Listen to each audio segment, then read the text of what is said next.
Aamir Nawaz Waraich Punjabi lobby की मुहिम चला रहे हैं। समझने की कोशिश करें, वो सिंध मुखालिफ हैं।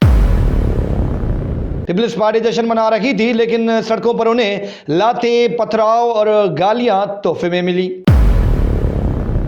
मबरलो बाईपास पर मौजूद चंद हजार वकला से डरने वाले बिलावल 1.5 अरब भारतीयों का खून बहाने का इरादा रखते हैं। पीर पागारा का किरदार खुलकर सामने आ गया। अब मजहबी कार्ड का खेल खत्म हुआ। ये तो पीपल्स पार्टी से भी ज्यादा खतरनाक है। बिलावल जब विकेट गिराने का जश्न मना रहे थे, एम्पायर ने उसी वक्त कह दिया ये तो नो बॉल है। जब ये सब कुछ एक जलसे की मार था तो फिर इतनी ड्रामेबाजी क्यों? जियालों ने इस बार बिरयानी के साथ कुछ और भी मांग लिया था। अस्सलाम वालेकुम दोस्तों, आज का ये व्लॉग दिलचस्प होने वाला है। आज समझने की कोशिश करते हैं कि पीपल्स पार्टी, पीर पागारा और नवाज लीग मिलकर सिंध के लोगों के साथ किस तरह गेम खेल रहे हैं। पीपल्स पार्टी की गेम समझने के लिए हमें भुट्टो साहब की फांसी की कहानी और ज़ियाउल हक की प्लानिंग को समझना पड़ेगा, क्योंकि सिंध में आज वही सब कुछ हो रहा है जो कि 79 में हो रहा था। जब 79 में भुट्टो को फांसी देने की तैयारियां हो रही थी, तब पाकिस्तान पीपल्स पार्टी के उस वक्त के लीडरान सिंधी कौम को यह यकीन दिहानियां करवाने में मगन थे कि ऐसा कुछ नहीं होगा, भुट्टो साहब जल्द रिहा हो जाएंगे। डिक्टेटर ज़ियाउल हक ने जो फैसला किया वो उसी पर पूरे उतरे और वो भुट्टो को फांसी दिलवाने में कामयाब हो गए। लेकिन उस वक्त जो भुट्टो की जमात के लोग थे, उन्होंने अपने लोगों को डाज में रखा ताकि एस्टेब्लिशमेंट नाराज न हो, पंजाब नाराज न हो। पीपल्स पार्टी के लोगों ने सिर्फ एस्टेब्लिशमेंट को राजी रखने के चक्कर में सिंध को जुल्फकार अली भुट्टो जैसे बहादुर लीडर से महरूम कर दिया। ये केनाल से भी बड़ा नुकसान था। आज उसी ज़ियाउल हक के शागिर्दों के शागिर्द ग्रीन पाकिस्तान मंसूबा चला रहे हैं और उन्होंने पहला ही वार सिंध के पानी पर किया है। एक तरफ एस्टेब्लिशमेंट है तो दूसरी तरफ पाकिस्तान पीपल्स पार्टी।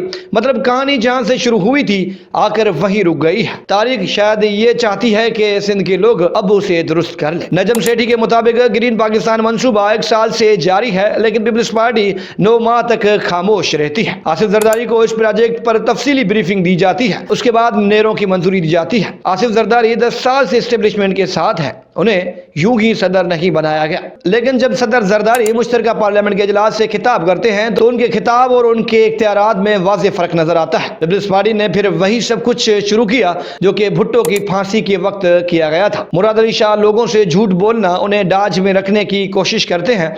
उसका नतीजा यह निकलता है कि लोग खुद ही सड़कों पर निकलते हैं और सड़कें ब्लॉक कर देते हैं। शर्जील इनाम मेमन ऐलान करते हैं कि वो ईद के बाद सिंध के तमाम सहाफियों को चोलिस्तान लेकर जाएंगे, विजिट करवाएंगे।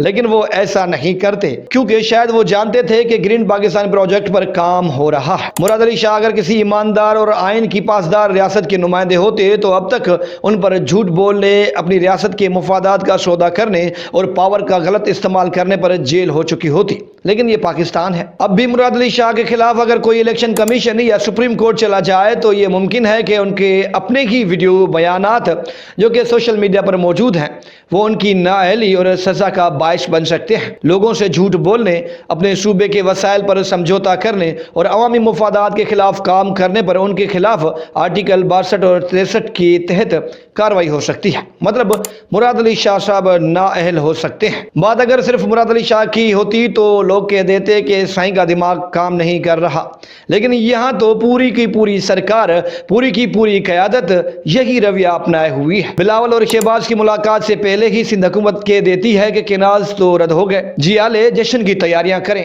लेकिन जब प्रेस कॉन्फ्रेंस होती है तो केनाल्स का बॉल CCI की ग्राउंड में फेंक दिया जाता है और वजीर आजम एक बार भी नहीं कहते कि हम अवाम के शदीद रद्द अमल के बाद ये प्रोजेक्ट बंद कर देंगे।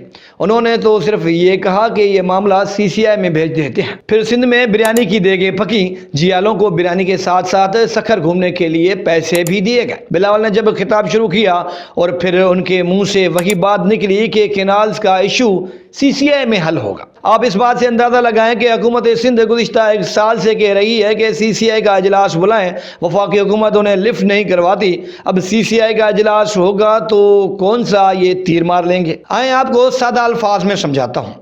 फर्ज करें एक घर में 7 बंदे हों, 6 बंदे उस बात पर राजी हों कि ये काम होना चाहिए और एक बंदा मुखालफत करे, तो क्या वो काम या मंसूबा रद्द होगा? बिल्कुल ही नहीं। इरसा के चेयरमैन शहबाज शरीफ हैं, जो कि पहले ही कह चुके हैं कि वो आर्मी चीफ की जूतियों में बैठने वाले ادنا انسان ہیں۔ سی ایم پنجاب مریم نواز ممبر ہیں جو کہ پہلے ہی کہہ چکی ہیں کہ کچھ بھی کر لیں ہم یہ پروجیکٹ بنائیں گے اور مکمل کریں گے۔ علی امین گنڈا پور جو کہ سی ایم کے پی ہے، ان کی پوزیشن ابھی تک کلیئر نہیں ہے، وہ بھی سندھ کا ساتھ نہیں دیں گے۔ سرفراز بگٹی جو کہ اسٹیبلشمنٹ کے خاص و خاص ہیں، اگر فیئر الیکشن ہو تو یہ بندہ یو سی کی کونسلرشپ بھی ہار جائے گا، لیکن اسے سی ایم بلوچستان بنا دیا گیا ہے۔ وہ اپنے آقاؤں کے ساتھ بے وفائی کا سوچ بھی نہیں سکتا۔ مراد علی شاہ صاحب سندھ کی نمائندگی کریں گے، ہو سکتا ہے یہ صاحب مخالفت کریں، لیکن یہ بھی یہی موقف رکھیں گے کہ آپ پروجیکٹ بھلے چلائیں، صرف کینالز نہ نکالیں۔ اس کے بعد 3 وفاقی وزراء سی سی آئی میں شامل ہوتے ہیں، جن کی نامزدگی اور مقرری پرائم منسٹر کرتے ہیں۔ وزیر دفاع خواجہ آصف مسلم لیگ نون کے، وزیر خارجہ اسحاق ڈار مسلم لیگ نون کے، انجینئر امیر مقام مسلم لیگ نون کے۔ ان تینوں کا واسطہ اور تعلق مسلم لیگ نون سے، اور پنجاب کے یہ تینوں ہی حامی ہیں۔ اب آپ سب کو پتا ہے کہ مسلم لیگ نواز کی حکومت بنانے اور ادنا انسان شہباز شریف کی پارٹی کی کتنی سیٹس تھیں، اس کے باوجود بھی وہ حکومت کر رہے ہیں۔ وہ بھلا کیسے اپنے آقاؤں کو ناراض کر سکتے ہیں؟ کیونکہ اسٹیبلشمنٹ کے بندے بھی وہاں موجود ہوں گے، تو پھر مراد علی شاہ اکیلا کیا کر لیں گے؟ مراد علی شاہ کی مخالفت کے باوجود بھی یہ منصوبہ منظور ہو جائے گا، یا پھر ایسا فیصلہ ہوگا جو کسی کو سمجھ نہیں آئے گا۔ مراد علی شاہ آئینی درخواست سپریم کورٹ لے جائیں گے، اور سپریم کورٹ نے اگر کہہ دیا کہ یہ منصوبہ ملکی سلامتی اور ملکی ترقی کے لیے حلال اور جائز ہے، تو پھر کیا ہوگا؟ اب آتے ہیں عامر نواز وڑاج پر، جو کہ اس وقت ببرلو دھرنے کی قیادت کر رہے ہیں۔ مطلب مراد علی شاہ اشارتاً یہ کہنے کی کوشش کر رہے ہیں کہ عامر نواز وڑاج پنجابی لابی کی مہم چلا رہے ہیں۔ صرف ایک وکیل ہے جو پاکستان مسلم لیگ نواز کی صدر سے ملا ہے، ہم سے نہیں ملا ہے کہ نہیں ہے؟ ایک وکیل ایسا ہے جو کس سے ملا ہے؟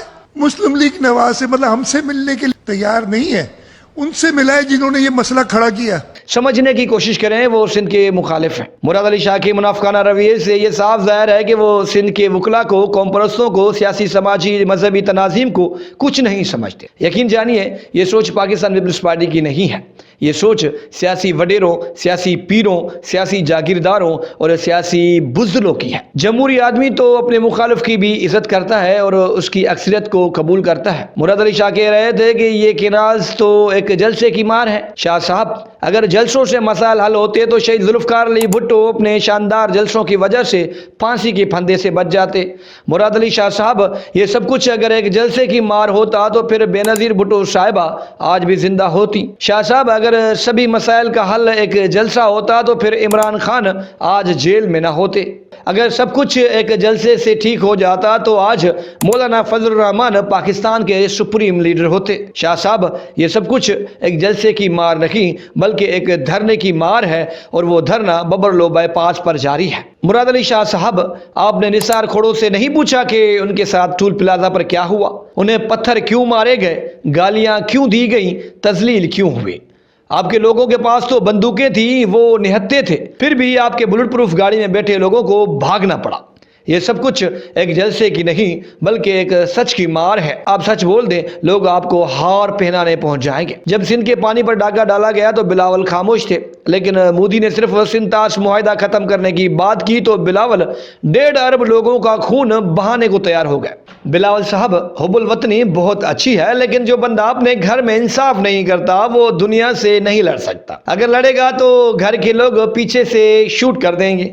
بلاول جانتے تھے کہ اس ایک جملے کے بعد انہیں بھارتی میڈیا میں خوب پذیرائی ملے گی، ہیڈ لائنز چلیں گی، اور سندھ کے وڈیرے کہیں گے کہ سائیں واہ کیا بات ہے آپ کی، آپ نے تو بھارت میں آگ لگا دی۔ بس یہی جملہ سننے کے لیے بلاول نے جذباتی انداز میں کہہ دیا کہ سندھو میں اگر پانی نہیں بہے گا تو انڈینز کا خون بہے گا۔ مودی کی دھمکی کے بعد سندھ کے پانی پر ڈاکے کے خلاف خاموش رہنے والے پیر پگارا کے بیٹے کہہ رہے تھے کہ ہر جماعت کے لوگ تیار ہو جائیں، ہم انڈیا سے جنگ کریں گے۔ ظاہر ہے پیر صاحب پگارا کی اجازت سے صدر دین شاہ راشدی نے ایسا بیان دیا ہوگا۔